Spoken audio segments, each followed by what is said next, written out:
ইউরোপের সীমান্তে যেন নেমে এসেছে এক নজিরবিহীন অভিবাসীদের ঢেউ।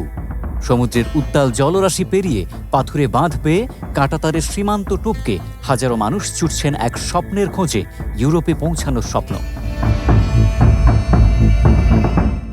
মাত্র কয়েক ঘন্টার ব্যবধানে স্পেনের স্বায়ত্তশাসিত শহর সিউটায় ঢুকে পড়েছেন প্রায় 60,000 অভিবাসন প্রত্যাশী।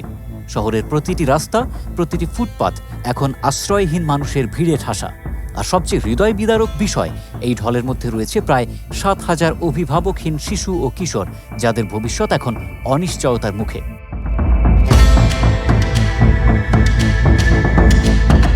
এই বিশাল জনস্রোত সামলাতে গিয়ে ভয়াবহ মূল্যও দিতে হয়েছে।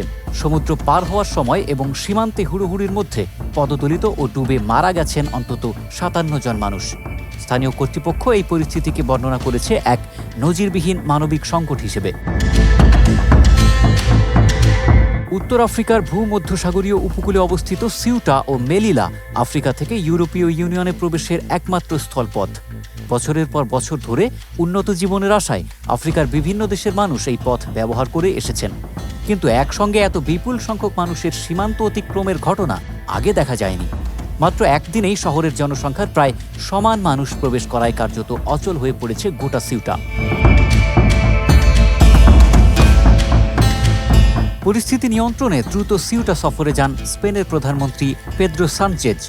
তিনি স্পষ্ট ভাষায় জানিয়ে দেন, স্পেনের সার্বভৌমত্ব কোনোভাবেই লঙ্ঘিত হতে দেওয়া হবে না। তার অভিযোগ, সমুদ্রপথে আসা অভিবাসীদের তাৎক্ষণিক ফেরত পাঠানো সংক্রান্ত একটি আদালতের রায়কে বিকৃতভাবে প্রচার করে মানব পাচারী চক্র হাজারো মানুষকে সীমান্তে আসতে উৎসাহিত করেছে।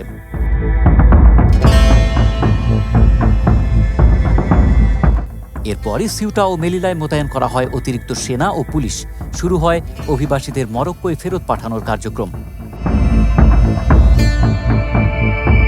তবে এই সংকট এখন শুধু স্পেনের নয়, পরিণত হয়েছে পুরো ইউরোপের রাজনৈতিক ইস্যুতে।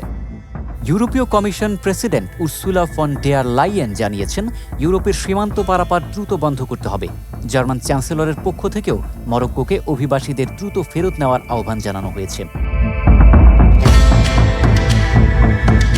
অন্যদিকে স্পেনের অভিবাসন নীতির কড়া সমালোচনা করেছেন ইতালির প্রধানমন্ত্রী জর্জা মেলোনি। তিনি শেনজেন সহযোগিতা স্থগিত রাখার প্রস্তাব দেওয়ায় নতুন করে শুরু হয়েছে কূটনৈতিক উত্তেজনা। বিশ্লেষকরা বলছেন, এই সংকটের পেছনে শুধু দারিদ্র্য নয়, রয়েছে জটিল আঞ্চলিক ভূরাজনীতিও। সম্প্রতি স্পেনের প্রধানমন্ত্রী পেদ্রো সানচেজের আলজেরিয়া সফরের পর প্রশ্ন উঠেছে, তবে কি সীমান্ত নিয়ন্ত্রণ শিথিল করেছে মরক্কো? যদিও মরক্কো এ বিষয়ে এখনো কোনো আনুষ্ঠানিক মন্তব্য করেনি। তবে মানবাধিকার সংস্থাগুলোর কণ্ঠে একটাই কথা, রাজনৈতিক এই টানাপোড়েনের মাঝখানে সবচেয়ে বেশি মূল্য দিচ্ছেন তারাই, যারা শুধু বাঁচার আশায়, একটু ভালো জীবনের আশায় পাড়ি জমিয়েছেন ইউরোপের পথে।